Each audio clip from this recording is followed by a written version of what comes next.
many international galleries setting up an outpost in Hong Kong at Queen's, including Hauser Wirth, one of the leading galleries globally.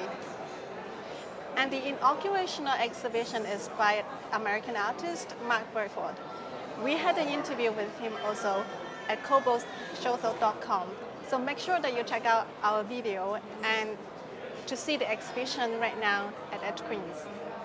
And today we have co-founder and president of Hauser Wirth, Iwan Wirth, with us. Thank you for being here with us. I noticed that your gallery's business model is very different from the others because art for you is not just an art form or art pieces that you can sell and put it on the wall. It's a whole concept of lifestyle that you are creating, and art is an integral part of it. Can you tell us a little bit about this concept?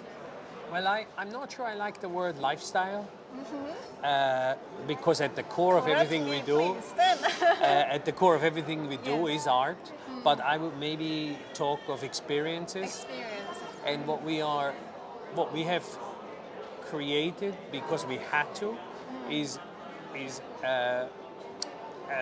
ways in which we offer an experience that is unique and to create our own audiences. And we had to do that because we started not operating in one of the big capitals, New York, London. We come from tiny Switzerland, and we had to be very innovative to find an audience, find clients, artists, and identity. So no one was waiting for a gallery from Zurich 27 years ago. So we had to carve our way in. We started really with publications. That was the first way to engage with the audience. You know, education at the heart of it, really, because publication is books, is educating people. Yes. And that was our first step. Now, today, with really Somerset, we've gone all the way. London. In the UK, Hauser Wirth Somerset, yes. It's a completely new way of engaging with the community. You have farmhouse, you have a garden, you also have an art space, residences. So this is the concept, like it's not just about art, but about the way that you experience art through a kind of 360-degree life experience. Yes. We created an energy center. Yes, that's what we are doing. That's what we are particularly good at. We are able to create energy centers in places where the audience is maybe not existing in the way that the urban centers have it. In New York, it's of course a different ball game. But in Los Angeles, downtown in Los Angeles, where if you come from Santa Monica and you want to visit an exhibition with us, it might take you an hour and a half in the car or more. Wow. So we wanted to find other reasons for people to come and enjoy the shows we do. This is maybe very Swiss, but the Swiss are very polite, so we try to give them, a run for their money. And so we created a place where people can spend half a day seeing, of course, at the core, as I said, is the exhibition. But it's also it's the food, it's the book. We have a restaurant named after my wife, Manuela. Very successful. You have to make reservation. It's often booked. Same in Somerset. So it's connecting the various things. And I enjoy doing these things. It's a lot of fun. I love food. We are foodies. We love to create menus with artists.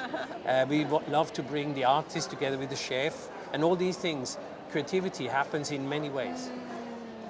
And so now you're expanding to Hong Kong. What is your plan in Asia? You have because identity for you, like building a character for your different spaces in different cities, is very important. What would be the kind of personality in Hong Kong? I think if you visit our gallery, it feels very different. I think it has its own unique feeling up there. It's really higher up. The light's different. It's quite a friendly place. Again, you have the books very present. We will be starting an educational program here as soon as we get going. We never go quick about things so we want to learn a lot about communities first before we we're not here to teach Asian people. audience. Yes, exactly. how do we engage with them? Funny enough, we have a big group of our visitors in Somerset and in Los Angeles are Asian visitors. We really it appeals to them in an interesting way. So it's funny that so many people that come here have visited Los Angeles or Somerset. So they know you. They know us, and also in mainland China, actually. Your program, they know your artists. Are you going to work with maybe some Asian artists as well? Well, we are working at the moment. One of our was 15 years ago was our first artist. We've been with him ever since. That's what brought us really to China, mainland China, on a regular basis. And he's very well connected and respected in China, so we met a lot of people at the time, but it's an ever-changing environment. So we've also announced last week that Saint Fancy has joined the gallery, and which is hugely exciting. One of the great and important figures in Chinese contemporary art. And yes, we are looking. We're going to go slow about it. We don't want to rush, because our relationship with artists is like a marriage. They take a lifetime. And so you want to be choosing wisely who you're going to be spending. Yes, it's about the family. Yeah. So being patient, it's not just you, also the collectors, because your gallery and the artists that you represent, they are some of the most kind of sought after artists, and you do have a very long waiting list for the artists, be it for Zheng Fanzi or Zhang Annie that you mentioned. How do you manage your waiting list? What are the criteria? First of all, we don't have a waiting list. We don't call it a waiting list because we have no list. We always. How do you call it? You have different terms. No, we try to. Everything we do when we choose, when we match a collector first priority is what is best for the artist. And that's why we've been successful, and no artist is leaving the gallery, because that's our number one priority. Because we believe what's best for the artist will eventually be best for us and for the collector who buys his work. So that's our number one priority. And then museums are a priority. Public collections, it's a priority. And then, of course, people. We like to build collections with people. If you only buy one artist from us, and that's the only artist is Mark Bradford, and that's the only artist you're interested in, then it might be difficult to get the painting, because we, of course, are having dialogues with our collectors. And they have not just, as we are a family, it's not just that one, but maybe, you may be interested in another artist as well, and that helps to build a relationship. So it's not a one-way street. We very much want to have a dialogue with the collection. I thought that collectors who collect in depth on kind of a small number of artists, they were more kind of respected. That's from what I understood. But maybe I'm wrong. Absolutely.